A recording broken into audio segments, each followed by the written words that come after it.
La fois passée, bien-aimé, le Seigneur nous a parlé encore de sa part. Pour nous montrer vraiment, bien-aimé, que nous ne pouvons pas vraiment vivre selon les rythmes de ce siècle. Amen. Donc, pour le Seigneur, bien-aimé, le mal reste le mal. Même si tout le monde le fait. Et le bien reste le bien, même si personne ne le fait. Et quand tu viens au Seigneur, bien-aimé, il faut suivre la voie de l'Éternel. Alléluia. La voie de l'Éternel, c'est la voie de la bénédiction. La voie de l'Éternel, c'est la voie de la vie. Alléluia. Bien-aimé, il ne faut pas suivre le vent, il faut suivre la parole de Dieu. C'est la parole de Dieu qui était au commencement. La même frère, cette parole était avec Dieu. La parole était Dieu. Et cette parole est descendue dans le monde. Et là, Dieu était revêtue de notre chair. Alléluia. Elle était la lumière des hommes. Et la lumière, en venant dans le monde, elle avait comme mission d'éclairer tout homme. Alléluia. Et tout homme devait être éclairé. Tout homme devait rencontrer le Seigneur. Tout homme devait vraiment accéder à la vie éternelle. Voilà pourquoi la parole de Dieu était invitée dans le monde. Amen. C'est pour que les hommes soient sauvés. La Bible dit qu'elle était parmi les siens. Les siens n'ont pas reçu. Mais à tous ceux qui l'ont reçu, à ceux qui croient en son nom, elle a donné le pouvoir de devenir enfants de Dieu. Lesquels sont nés non pas de la volonté de la chair, non pas de la volonté de l'homme, mais de la volonté de Dieu. Amen. Nous comprenons par là, bien aimé, que l'homme n'est pas né enfant de Dieu. On n'est pas enfant de Dieu, mais on le devient. Alléluia. Lorsque le bébé est dans le ventre, il n'est pas enfant de Dieu. Tout beau qu'il peut être, tout mignon qu'il peut être, il n'est pas encore enfant de Dieu. Alléluia. Pour que le bébé devienne enfant de Dieu, il faut que le bébé là puisse recevoir Christ dans sa vie. Voilà pourquoi il est aberrant de pouvoir baptiser le bébé. Il n'a aucune conscience. Alléluia. Le bébé ne peut pas recevoir Christ. Il n'est pas encore à l'âge. Il ne comprend pas ce qu'il fait. Voilà pourquoi il est aberrant. Il est inutile. Il est stupide de pouvoir baptiser un bébé. Alléluia. Même si vous mettez un parent à côté de lui, pour te dire que le parent va vraiment pouvoir l'encadrer, bien aimé, tout ça c'est l'aberration, parce que le salut est individuel. Le parent lui-même a sa vie, et là sa vie qui peut vraiment veiller, afin que lui aussi puisse être sauvé. Alléluia. Cet après-midi, nous allons parler de la folie de la prédication. Alléluia. Si nous écrivons, nous allons écrire la folie de la prédication. Alléluia.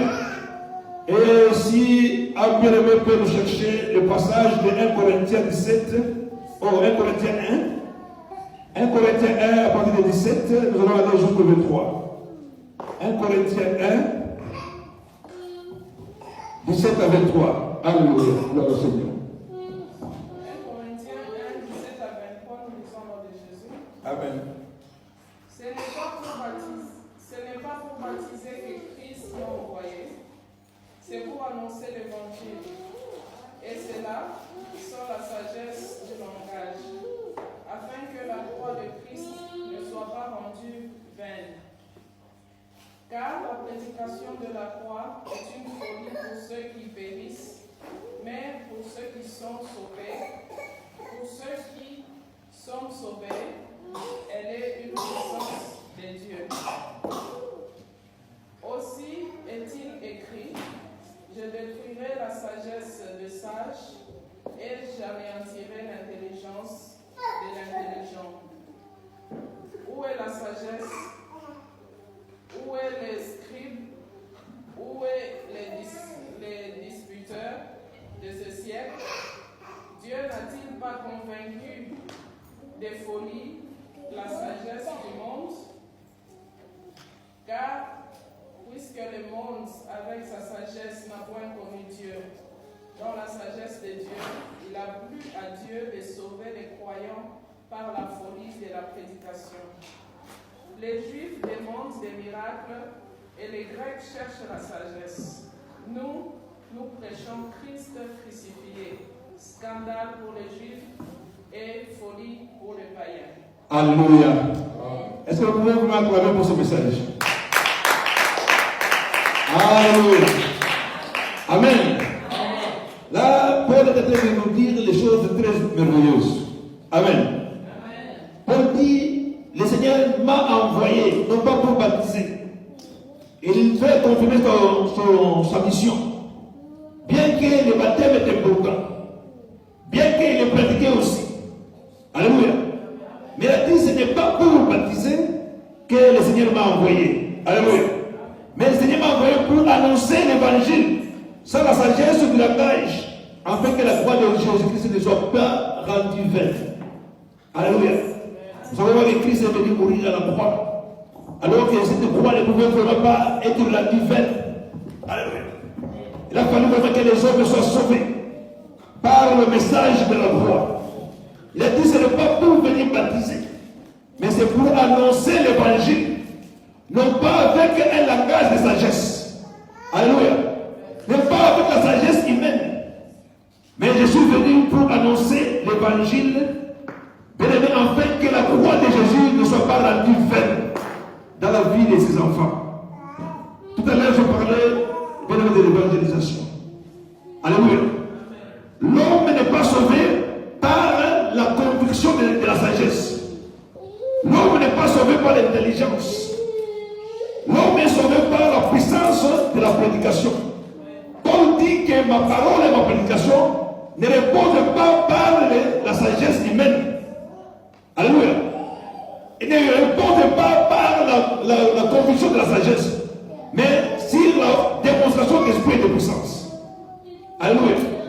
Quand nous sommes dans l'église de Dieu, bien aimé, celui qui prêche le message de Dieu ne doit pas vraiment chercher à convaincre par la sagesse humaine.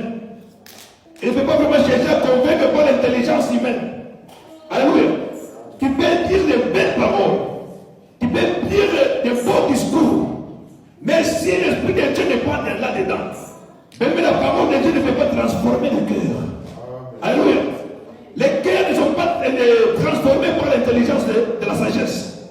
Les cœurs sont transformés par la puissance de Dieu. Alléluia. Et même toi, quand tu écoutes le message de Dieu, il ne faut pas écouter le message par l'intelligence. Il ne faut pas écouter le message, bien aimé, parce que tu as étudié beaucoup. Mais il faut avoir un cœur ouvert à la vérité. C'est à ce moment-là, bien aimé, que quelque chose peut même être passé dans ton cœur. Alléluia. Je me souviens un jour, j'étais en France. J'étais invité par un pasteur français, un ami à moi. Et c'était la première fois que je prêchais dans une congrégation de Français. Alléluia. Il y avait des Africains là-dedans. J'étais là devant. Il fallait parler à toute cette foule-là. Et le Seigneur m'a donné un message puissant. Et je suis passé devant la chaîne. J'ai prêché la parole de Dieu. Et quand j'ai terminé, donc la salle était très très calme. Parce que la congrégation française, c'est pas comme notre congrégation africaine. Là où les gens peuvent acclamer lorsqu'ils sont touchés par le message. Là où les gens peuvent crier lorsqu'ils sont touchés par le message. Mais là-bas, c'était un silence total. Alléluia. À un moment donné, je me demandais est-ce que j'étais vraiment dans la bonne voie ou pas. Est-ce que le message était vraiment en train d'entrer ou pas. Parce que tout le monde était là-bas en train de me regarder. Alléluia. Alors quand j'ai fini le message, je suis descendu de la chaîne. Je vois une femme qui était en sanglots. Une femme qui pleurait. Alléluia. Elle a dit que le message qui était annoncé m'a beaucoup touché. Et la femme avait des conflits avec son frère. Alléluia. Elle s'est répartie devant moi. Et le versait des larmes. J'ai imposé les mains. J'ai prié pour cette dame. Je me rappelle, la dame avait un peu le dos courbé comme ça parce qu'elle était un peu vieille. J'ai posé les mains, j'ai prié. Plus que je priais, plus que le verset encore des larmes davantage. Je sais que le Seigneur te console, ma soeur. Que le Saint-Esprit te remplisse. C'était la démonstration de puissance de l'Esprit. Alléluia. Et quand j'ai fini de prier pour elle, je vois un autre monsieur qui descend, qui vient, pasteur, tu as bien prêché un bon message, un bon message. Mais il ne fallait pas dire la tsunamite, il fallait dire la tsunamite. Alléluia. Bon, pour ces messieurs bien aimés, c'est tout le monde qui était intéressé. Cet homme-là suivait le message avec l'intellect. Il n'était pas vraiment dans l'esprit. Nous étions dans la même congrégation. Les uns sont touchés, les autres ne sont pas touchés. C'est comme ça que le message de Dieu se passe. Alléluia. Dans la même congrégation. déclare. L'autre, il cherche à corriger les fautes de français. Alléluia. Bien aimé, la Bible déclare que la prédication ne repose pas sur la sagesse, sinon pas sur l'intelligence. Tu peux dire des belles paroles, des bons arguments. Ce n'est pas ce qui transforme le cœur. Ce n'est pas ce qui convainc les hommes. Ce n'est pas ce qui sauve les gens. Alléluia. Ce qui sauve nous la puissance de l'Esprit de Dieu. Lorsque l'Esprit de Dieu te touche, bien aimé, t'ouvre les yeux, tu vas comprendre au-delà même de ce que le prédicateur a dit. Alléluia. Donc le prédicateur est en train de dire des choses, mais toi tu es en train de recevoir des révélations. C'est comme ça que les choses se passent. Je me rappelle un jour, j'étais chez Eto. Eto, c'était un coiffeur congolais qui est à Salford. Il y a plein de gens qui viennent là-bas pour se faire coiffer. D'autres viennent regarder le match parce qu'il a des écrans dans son salon de coiffure. Et ce jour-là, bien aimé, je faisais le porte-à-porte pour aller évangéliser. J'étais accompagné de l'évangéliste fidèle qui est déjà été ici. Amen. Nous sommes allés là-bas. C'était un match d'Arsenal contre United. Plein de monde là-bas. Nous sommes entrés là-dedans. On s'est joué à eux. Tu peux t'asseoir, s'il te plaît. Alléluia. Alléluia. Donc on est là-bas, on est en train de suivre le match. Et puis c'était le mi-temps. Alors je me lève là pendant le mi-temps. Je commence à prêcher. Il y a eu des discussions, les gens ne voulaient pas que je puisse prêcher. Mais le propriétaire du salon voulait que je puisse prêcher. Il a dit qu'il a amené la bénédiction. S'il quitte mon salon sans prêcher, alors j'aurai la bénédiction. Alléluia. Parce qu'il connaît la parole. Il dit que si l'homme, le Dieu sort sans prêcher, la bénédiction va rester dans mon salon. Il faut qu'il prêche aujourd'hui. Alors à un moment donné, il y a un calme sur le total. Je commence à prêcher. Je prêchais. Un homme que je connais, c'est un homme qui est toujours drogué. Du matin au soir, quand tu vois cette personne, elle est toujours droguée. Alléluia. Elle est toujours ivre. Il va sortir chez lui le matin, il va se mettre au salon. C'est ce qu'il faisait quand on coupe les cheveux, lui il va balayer les cheveux pour les mettre dans la poubelle. À la fin de la journée, on lui donne 5 pounds. Ça, c'est le travail que ce monsieur faisait. Alléluia. C'est un monsieur, pour les gens qui le connaissent depuis Kim, il avait bien étudié. Mais à un moment donné, on ne sait pas ce qui s'est passé dans sa vie. Donc il était toujours drogué, toujours ivre. Donc il est en Europe, il vit comme s'il n'existait pas. Alléluia. Pendant que je commence à parler, je parle. Il y a des gens qui bourdonnaient, il y en a qui ne voulaient pas que je parle, etc. L'homme est sorti du salon en sanglots. Il nous plairait là derrière. Alors un monsieur qui était assis d'abord de l'autre côté me dit, qu'est-ce qu'il a dit de spécial pour que lui puisse plairer? Bien aimé, il y a des dimensions différentes. Alléluia. La parole était pour cet homme-là ce jour. L'autre qui n'a pas trouvé que j'ai dit quelque chose de spécial, il est resté comme il était.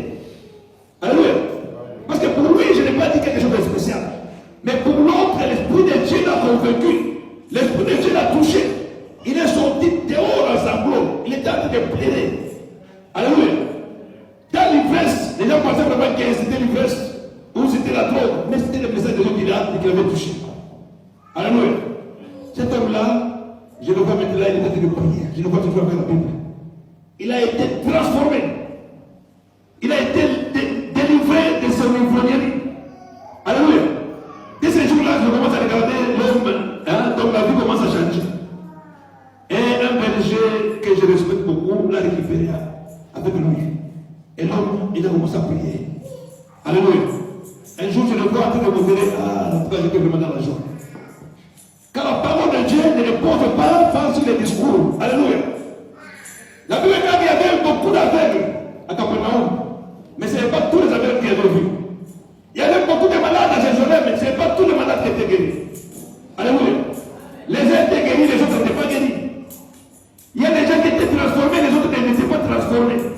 Mais qu'est-ce qui fait la différence? Alléluia. C'est la puissance de l'esprit. Alléluia. C'est la puissance de l'esprit. Nous pouvons être tous dans la même église. Les gens sont transformés, les autres ne sont pas encore transformés. Ça, c'est la puissance de l'esprit. Quand quelqu'un me dit non, regarde là, c'était une ivrogne. L'autre, c'était une prostituée. L'autre, c'était quelqu'un de mauvaise vie. Mais tant que cette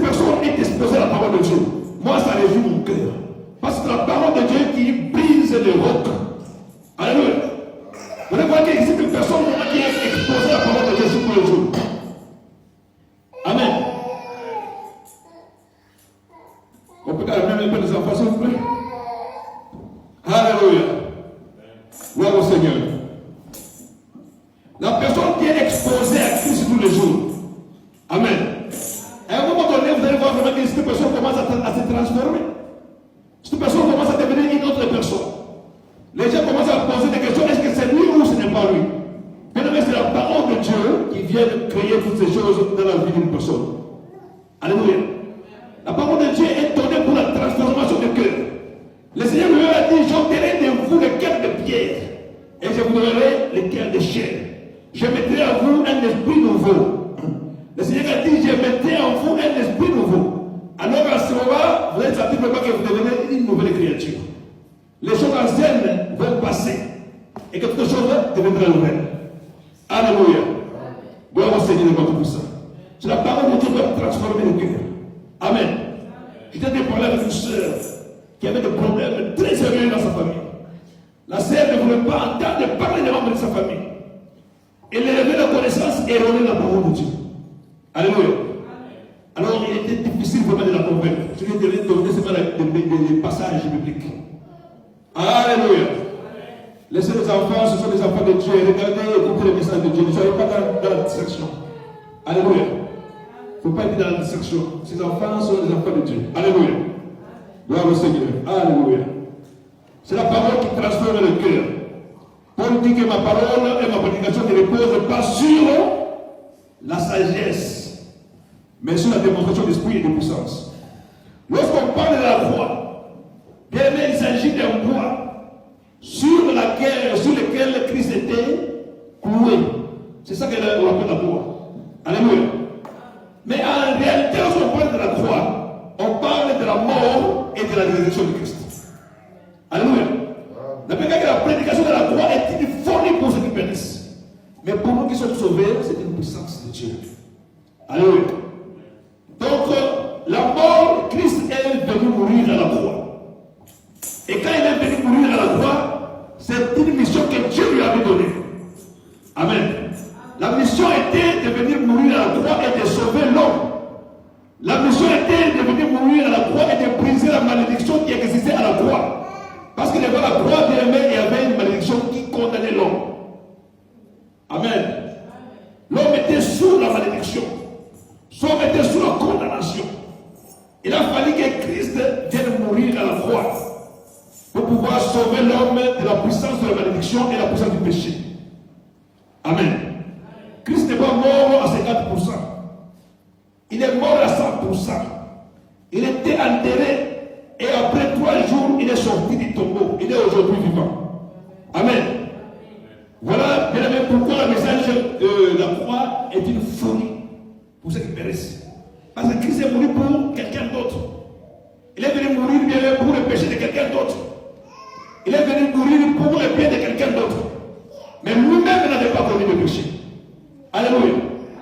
Vous devez comprendre que quand Dieu a créé l'homme, Dieu a créé l'homme comme étant un homme parfait.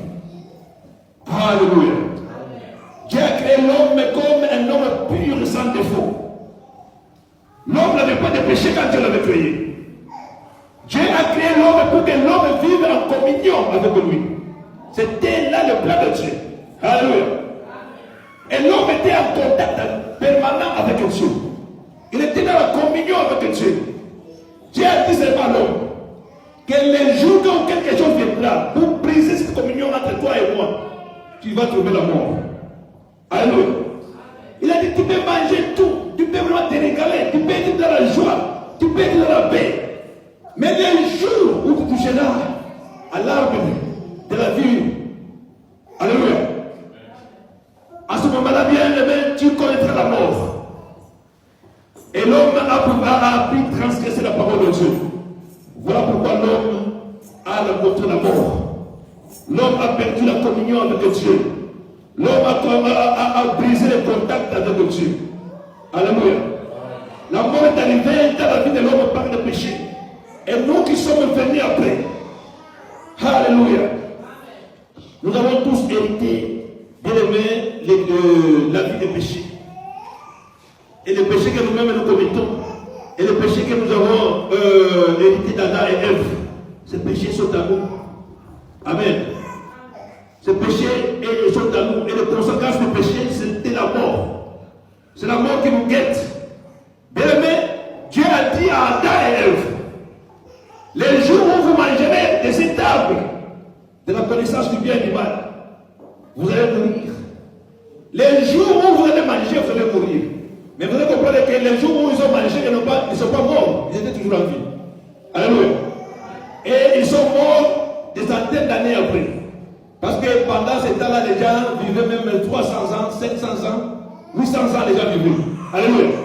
La mort physique est arrivée plusieurs années après. Mais la mort spirituelle était arrivée le même jour où ils ont transgressé la parole de Dieu. Alléluia.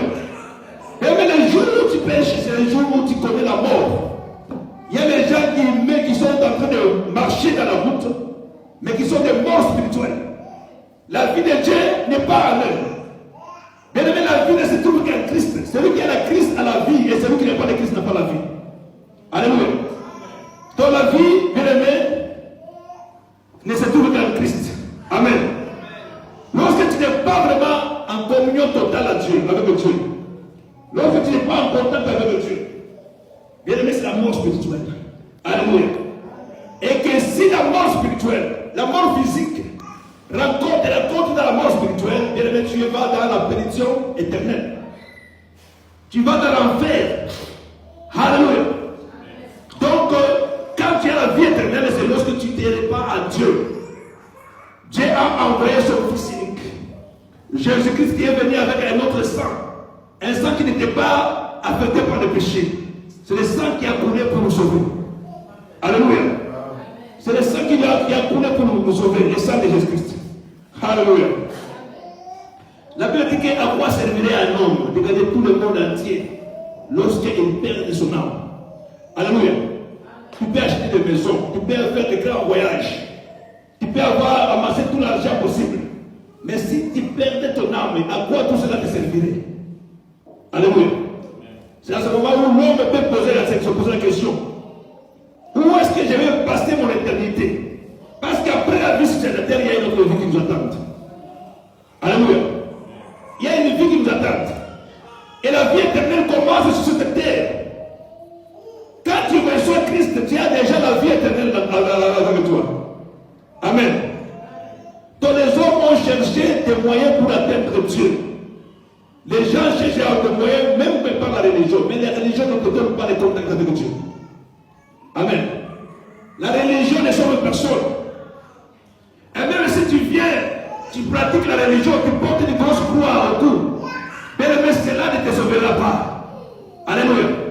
La sagesse des hommes ne peut jamais sauver personne. La Bible dit que le monde avec sa sagesse ne peut connaître Dieu. Alléluia. La philosophie ne peut pas sauver quelqu'un. La psychologie ne peut sauver personne. Alléluia. Bien aimé, ce qui peut sauver une personne, c'est la rencontre avec Dieu. Tu peux croire que Dieu existe, tu fais bien. Même les païens que vous voyez, ils savent que Dieu existe. Alléluia. Ils croient que Dieu existe. Ce qui sauve, c'est la rencontre personnelle avec Dieu. Amen. Lorsque la barrière du péché est ôtée dans la vie d'une personne, à ce moment, la personne fait un contact avec Dieu. Alléluia. Ce n'est pas la religion qui ôte la barrière. Ce n'est pas bien aimé, même la dîme que nous payons ne peut pas vraiment ôter la barrière du péché. Tu peux donner la dîme, mais tu vis dans le péché, tu vis dans la mort. Malgré la dîme que tu as donnée à l'église. Alléluia. Mais tu vis dans la mort, même si tu as une relation avec le pasteur. Mais dès que tu vis dans le péché, bien aimé, la mort te guette. Alléluia. Même si tu as fait la philosophie, les gens qui vont dans les universités, ils sont dans les universités avec des grands diplômes de religion. Alléluia.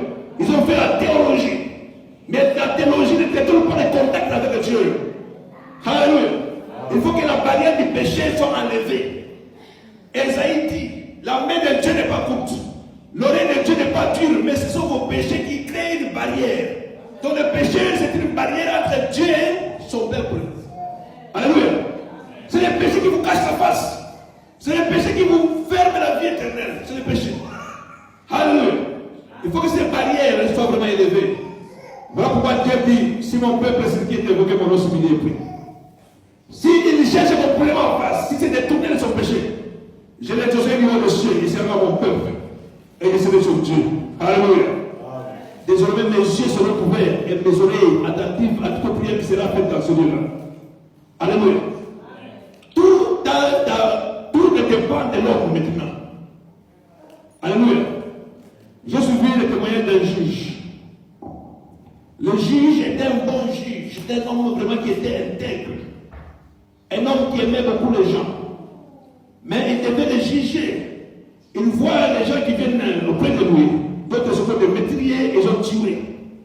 D'autres sont des voleurs parce qu'ils ont volé. Ils ont transgressé la loi. Le juge a le cœur pour les libérer. Mais il y a la loi qui est là-bas. La loi doit être appliquée. Alléluia. Donc, dès que le métrier est devant le juge doit lire la loi. Et là, il va appliquer ce que la loi dit au cas d'un métrier. Malgré sa bonne foi. Alléluia. Mais la loi doit être dite. Alléluia. C'était la situation de l'homme. Dieu a regardé l'homme. Dieu a vu que l'homme est pécheur. L'homme est métrier. L'homme est voleur. L'homme est impudique. Alléluia. Mais la loi est là. La loi condamne. Quand la loi dit le salaire du péché, c'est la mort. La mort est en train de guetter. Dieu est là. Qu'est-ce que Dieu veut faire? Dieu n'a pas voulu aller allonger la loi. Pourtant, Dieu a envoyé son fils pour briser la loi. Alléluia. Donc il a fallu que Dieu trouve une solution au problème du péché de l'homme. Et il a sacrifié son propre fils. La vérité, par amour qu'il avait pour nous, tant qu'il avait aimé beaucoup nous, il a envoyé son fils unique. C'est lui qui est né, qui avait un sang différent de notre sang. Le sang n'était pas infecté par les péchés. Et l'amour de Dieu et la loi sont rencontrés sur la croix. Ainsi vraiment les miracles sont produits. Alléluia. Notre salut, c'est l'amour de Dieu et la loi sont rencontrés sur la croix. Et la première fois que Christ, il a détruit toutes les ordonnances dont les lois nous condamnaient. Il les a livrés à un spectacle à la croix. Il a dépouillé le diable de toute autorité. Il a dépouillé le diable de tout pouvoir. Alléluia. Pour pouvoir nous donner la libération. Alléluia. C'est donc au travers de Christ que nous avons retrouvé un bon chemin. C'est au travers de Christ que nous avons trouvé la délivrance. Il y avait une fille là-bas. C'était le mercredi que nous sommes arrivés ici. La fille était là-bas. Elle était agitée par de mauvais esprits. Je vois que toutes les mamans ici de l'église Elim, qui étaient là-bas en train de poser des mains.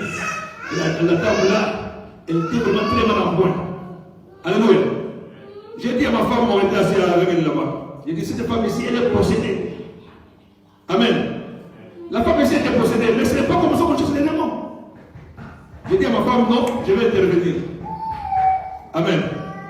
J'ai dit aux dames blanches qui étaient là-bas, j'ai dit, est-ce que vous pouvez me permettre que je puisse prier pour cette dame? Elle dit, ah, ok, passe, elle prie.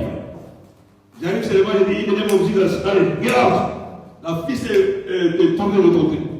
Elle dit, nous êtes morts. Donc ils ont vu, comme ils étaient en train de me regarder, c'est comme s'ils voyaient la magie. Alléluia. J'ai ordonné à l'esprit mauvais de libérer la sœur. La fille s'est balancée de tous les deux côtés. Et l'esprit a pris la foot. Et c'était la délivrance tout à l'heure. J'ai dit, oh, nous savons que ce n'est pas les démons qui viennent qui imposent la main. Non, il faut commander aux puissances des ténèbres. Alléluia. Et quand la dame est délivrée, j'ai dit, maintenant, vous pouvez la conseiller. Alléluia. On ne peut pas donner la parole à un démon. Les démons n'écoutent pas la parole de Dieu. Alléluia. Les démons doivent être chassés. La personne doit être délivrée. Et le cœur doit être ouvert pour recevoir la parole de Dieu. C'est l'Esprit de Dieu qui convainc notre esprit que nous sommes enfants de Dieu. C'est l'Esprit de Dieu qui nous révèle la grandeur et la puissance de la parole de Dieu. Alléluia. La Bible dit, si vous demeurez dans ma parole, et que ma parole demeure en vous, alléluia, vous pouvez demander tout ce que vous voulez, le Seigneur les accomplira. La volonté de Dieu, c'est que nous puissions porter du fruit. Alléluia. Il a dit, vous allez porter du fruit lorsque vous demeurez à moi. C'est alors que vous allez porter du fruit. Et si vous portez beaucoup de fruits, c'est alors que mon Père qui est dans les cieux sera glorifié. Amen. Le Seigneur veut vraiment, maintenant qu'il nous a sauvés, que nous puissions aller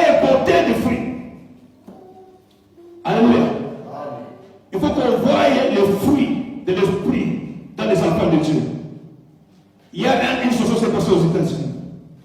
Une dame qui conduisait la voiture. Elle avait le signe de poisson derrière les pare-chocs de sa voiture. Vous avez le signe que les chrétiens mettent sur les voitures pour montrer que je suis chrétien. Alléluia. Donc sur le poisson, il symbolise la vie chrétienne. Et la dame avait les signes de poisson derrière sa voiture, en train de partir. Arrivé au croisement de chemin, un monsieur qui venait avec sa voiture. Alléluia. Il y a un monsieur qui venait avec la voiture, il a fait une faute. Et la dame a stoppé de justesse. Et la femme a ouvert la fenêtre. Elle a ramassé cette personne avec des insultes terribles. Alors il y avait un motard, un policier qui était en train de regarder. Le monsieur a demandé pardon, mais la dame a été enflée de colère.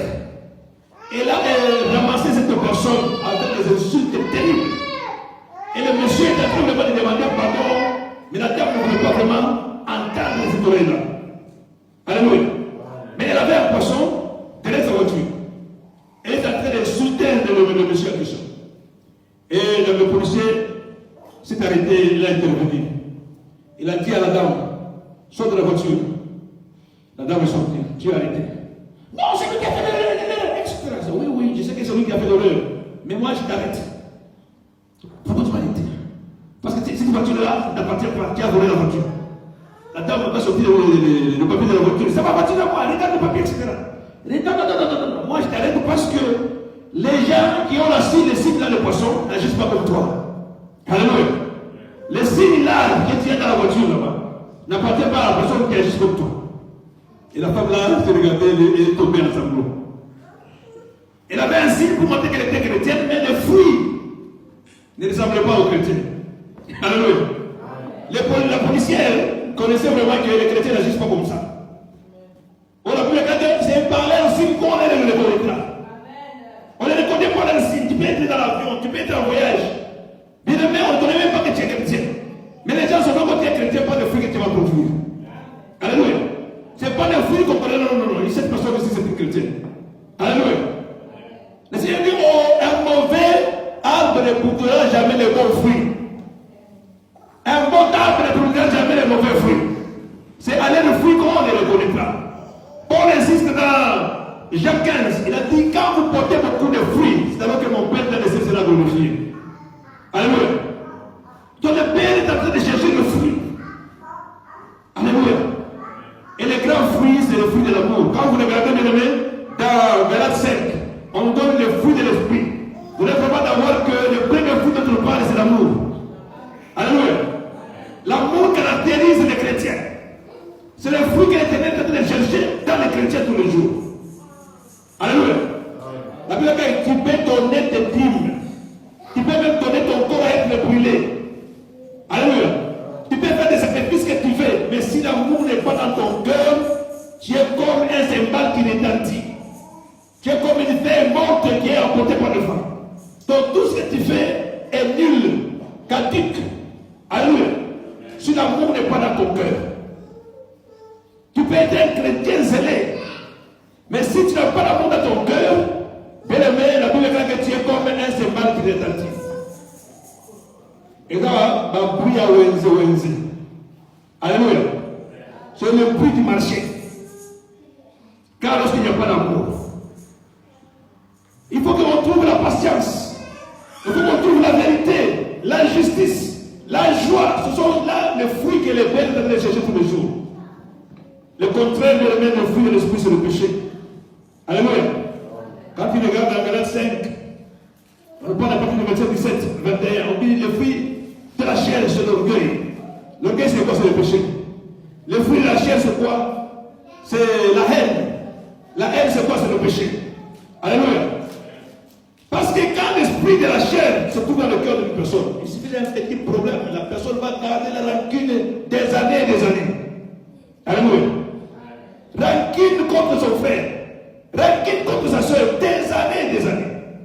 Pourquoi? Parce qu'il y a la présence du ténèbre. Alléluia. Il faut ôter la barrière. Lorsque la barrière est sauvée, la barrière saute là, on entre en contact avec Dieu. Alléluia. Ça se moment que Dieu exauce nos prières. À ce moment, Dieu agit dans nos vies. Et à ce moment, nous pouvons gagner les âmes à Christ.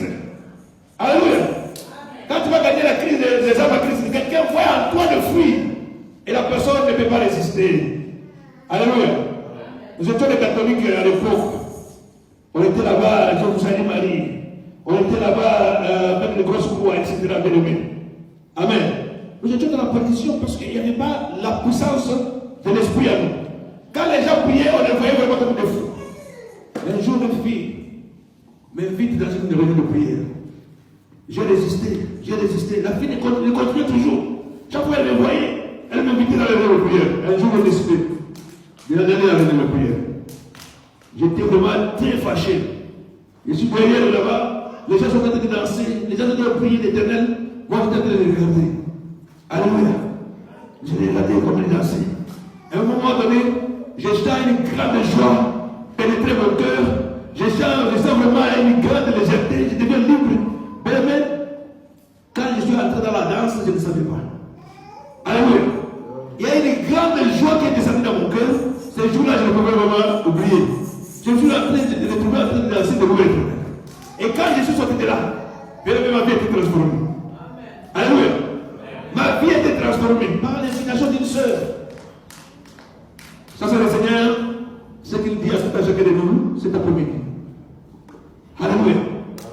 Si vous demeurez dans ma parole demeure à vous demander tout ce que vous voudrez. Et à ce moment, l'Éternel, notre Dieu de gloire, va utiliser ta vie pour bénir la vie de quelqu'un d'autre. Le Seigneur, par toi, le Seigneur va faire des miracles. Alléluia. Les miracles, tu n'as pas besoin d'être pasteur. Tu n'as pas besoin d'être un évangéliste. Le Seigneur a dit, voici les miracles qui accompagneront ceux qui ont cru. Dans les cieux, là, tu es dedans, bien-aimé. Alléluia. La parole de Dieu va te toucher. Tu vas être un témoin du Christ et commencer d'abord par ta maison. Tu deviens un témoin du Christ. Un témoin de Christ, c'est quelqu'un qui prend même des risques. Alléluia. Parce que si tu vas au tribunal, tu prends un témoin. Si les choses ne marchent pas, les témoins peuvent être arrêtés. N'est-ce pas? Un témoin, c'est quelqu'un martyr. Un témoin, c'est quelqu'un qui s'engage pour aller défendre quelqu'un d'autre. C'est ça les témoins. Quand nous témoignons Christ, nous racontons même des bêtises. Nous racontons même des insultes, des persécutions. Nous acceptons pour être témoins de Christ. Mais si tu n'as pas l'esprit de Dieu, tu ne peux pas supporter toutes ces choses. Pourquoi? Parce qu'en toi, il n'y a pas ce fruit de l'esprit. Alléluia. Tu es en train d'évangéliser, quelqu'un t'insulte, qui t'enflamme. Tu oublies vraiment que tu avais la Bible à la main, comme notre bien-aimé qui avait le signe de poisson à la voiture. Et il oublie vraiment qu'il avait le signe de poisson, il commençait à s'enflammer de colère. Alléluia. C'est d'ailleurs le fait que Dieu vous bénisse.